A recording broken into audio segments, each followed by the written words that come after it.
Meet Daisy and Jory, a classic picture of a man and his dog.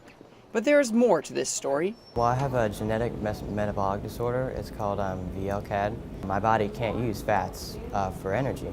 And once they figured that out, they put it's called a G-tube. It goes directly into your stomach, and it's connected to a feeding pump.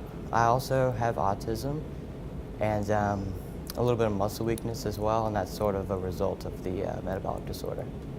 Daisy is trained to help him cope with the effects of his disabilities. She will alert to my feeding pump when it beeps.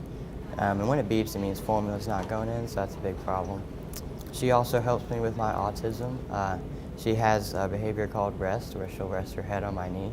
That's sort of like a pressure behavior if I'm in a sort of a uncomfortable social situation. Jory met Daisy through a program called Palmetto Animal Assisted Life Services, or PAALS for short.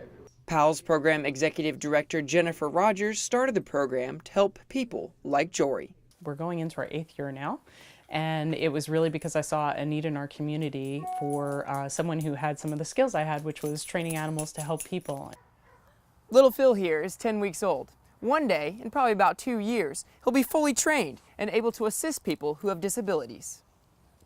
Rogers now houses and trains 23 dogs at her Northeast Columbia home.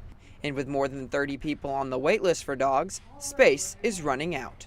We really have reached a point now where we're outgrowing even our home. We can't really add any more dogs to the program until we have a better space to do it in. We have a piece of property that's already been designated for PALS, but we need to raise a whole lot of money in order to actually build the building and prep the land for it.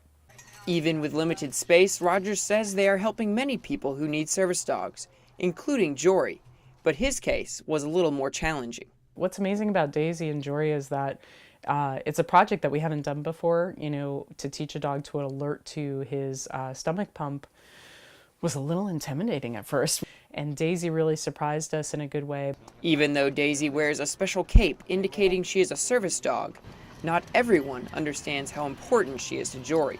The first time I actually went to the football game, the UNC game, one of the gatekeepers sort of said I couldn't bring the dog in at first. And that was a big problem. The benefits Jory has seen because of Daisy far outweigh any difficulties that may come up. I definitely, as a result of Daisy, have been sort of forced to interact with more people than I definitely would have if I hadn't had her around. But for Jory, there is one benefit that sticks out from the rest.